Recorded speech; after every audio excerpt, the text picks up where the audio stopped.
Tak, jak prawdziwy Włoch nigdy nie pokaże się nieelegancko ubrany, tak samo na włoskim motocyklu musisz wyglądać dobrze.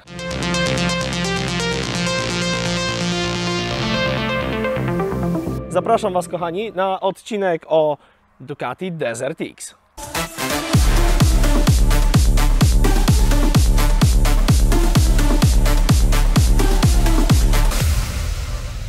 Jedzie się nim jak... A zacznę od kompletnej głupoty. Tak mnie urządzili. Ducati pokazało ten motocykl w 2019 roku na targach EICMA w Mediolanie. Prezentował się od razu rewelacyjnie, wzbudził ogromne zainteresowanie, dlatego że stylistycznie wygląda jak oldschoolowe motocykle z rajdu Paryż-Dakar. Zresztą Ducati nie ukrywa inspiracji, mamy dwie okrągłe lampy, błotnik, bak akcesoryjny pod kanapą i ten motocykl ma przypominać, troszeczkę nawiązywać do legendy innego włoskiego motocykla, który ten rajd wygrywał, czyli do Kajivy Elephant.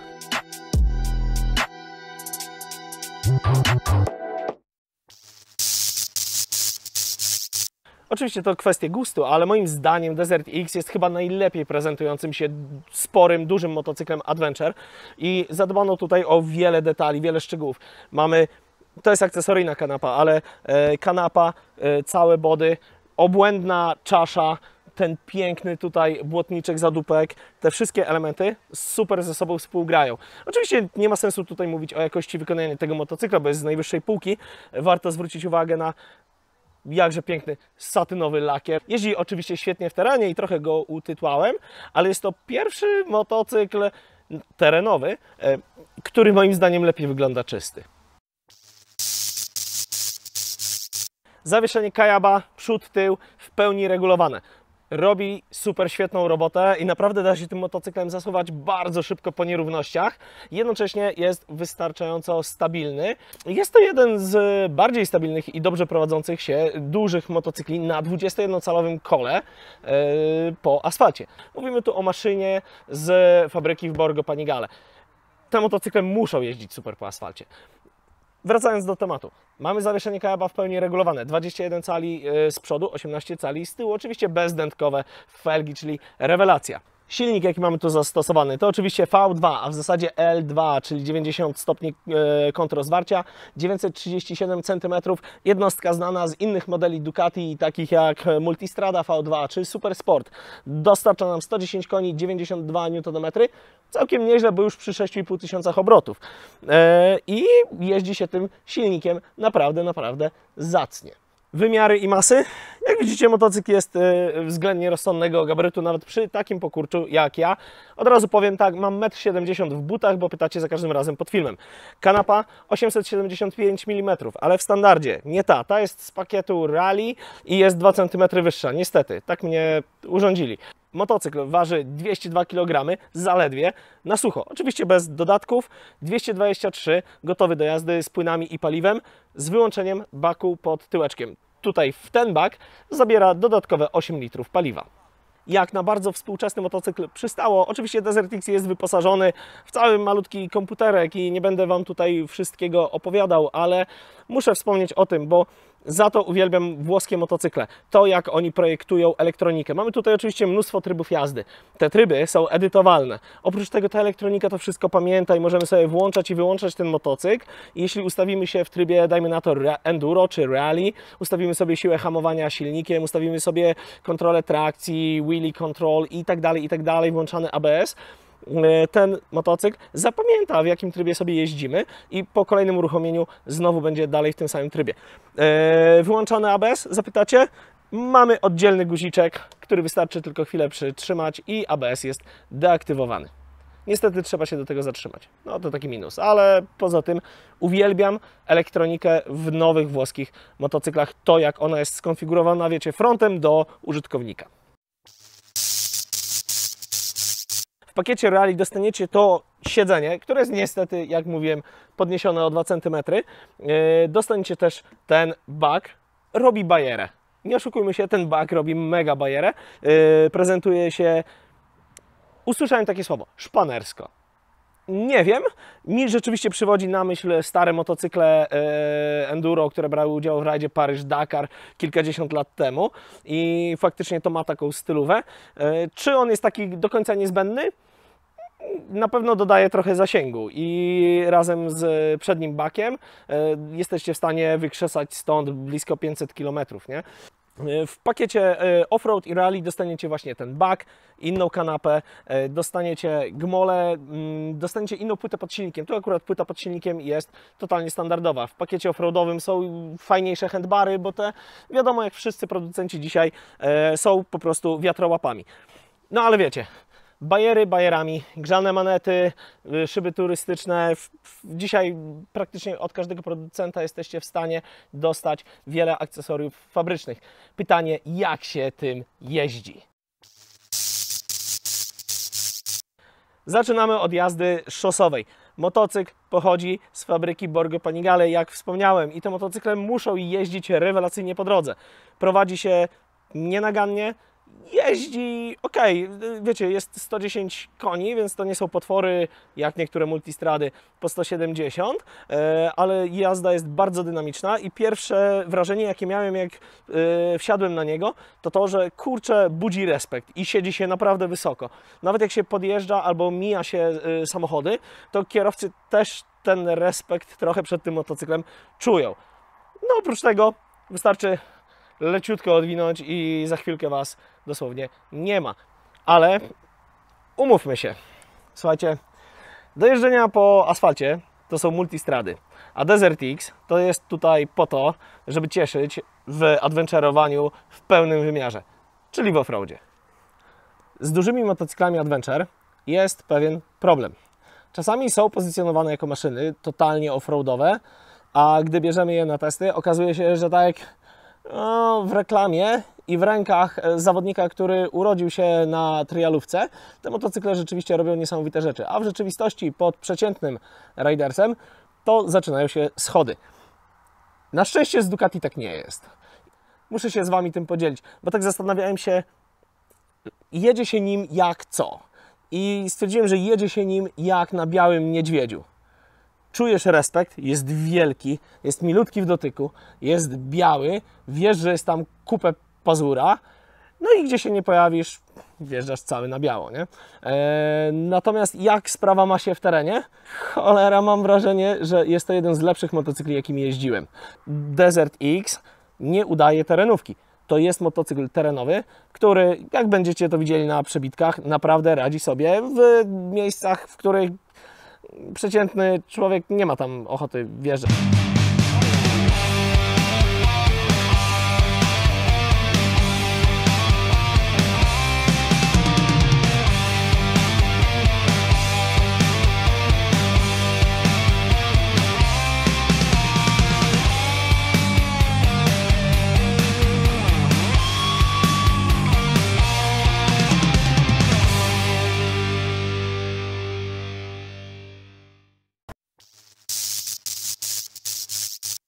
W trakcie jazdy terenowej oczywiście mamy w pełni regulowane zawieszenie, o czym już mówiłem. Możemy sobie je ustawić pod swoje preferencje, napięcie wstępne, odbicie i tak dalej, ustawić to zawieszenie pod siebie.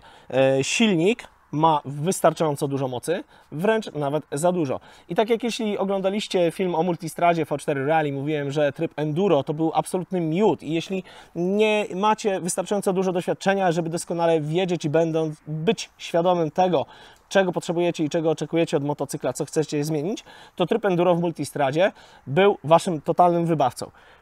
A w Desert Xie polecam Wam jednak pogrzebać po menusach i trochę sobie ten motocykl poustawiać. Wszedłem sobie w ustawienia trybu offroadowego, tutaj akurat w trybu rally i zdjąłem moc na średnią.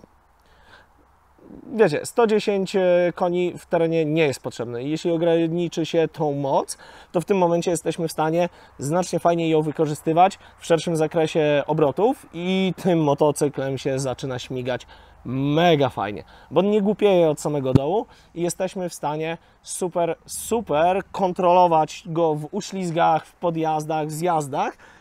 Kurczę, dawno się tak dobrze nie bawiłem tak absurdalnie dużym motocyklem. wiedziałem, że jest to absolutnie bardzo mocny kandydat do miana prawdopodobnie najlepszego motocykla Adventure w tej klasie.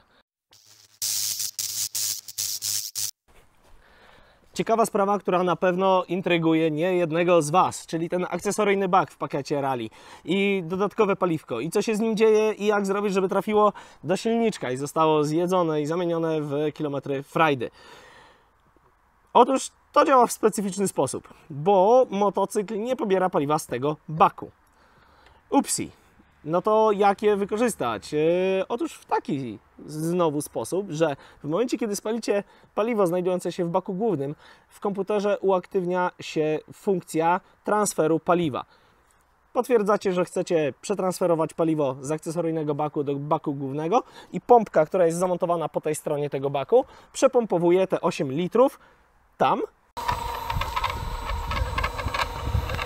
I w tym momencie zasięg, który pokazuje Wam komputer jeszcze do przejechania i poziom paliwa, jeśli macie paliwo w baku głównym, nie uwzględnia dodatkowego paliwa z tyłu. Czyli jedziecie sobie do końca, zostaje Wam na przykład 20 km zasięgu, jesteście puści, transfer paliwa kończy, po chwili motocykl pokaże Wam, że macie okolice 160-180 km do przejechania, bo mniej więcej taki zasięg oferuje paliwo zgromadzone w baku pod kanapą. Jakie odniosłem wrażenie jeżdżąc przez tydzień tym motocyklem? Bardzo go lubię. Silnik jest charakterny, ale daje mega moc, mega frajdę. Zawieszenie robi dokładnie taką robotę, jak sobie ustawicie. Wyposażenie dodatkowe, podnóżki. Mamy wrażenie, że w ogóle... Mam wrażenie, jakbym stał na podłodze w domu, a nie na podnóżkach motocykla jadącego w terenie. I naprawdę prawie wszystko się w nim zgadza. Na szczęście, bo ja to lubię, to Ducati ma wady. I teraz porozmawiamy, co w nim się nie zgadza. A zacznę od kompletnej głupoty. W czasie jazdy co chwila słyszymy jakieś takie przystuki, stuki, szczególnie na dziurach, gdzieś tam na wertepach. Okazuje się, że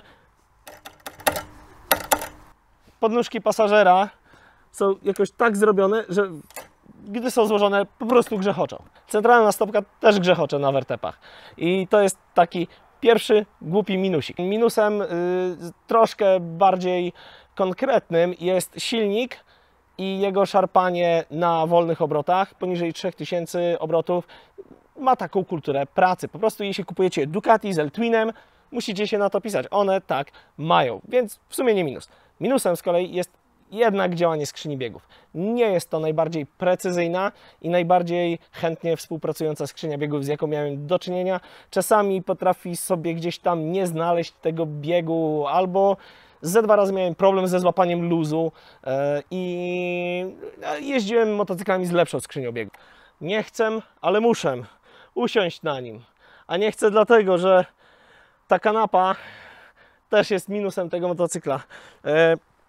Ergonomicznie jest wykonana absolutnie perfekcyjnie. Zarówno do pozycji stojącej, jak i do pozycji siedzącej.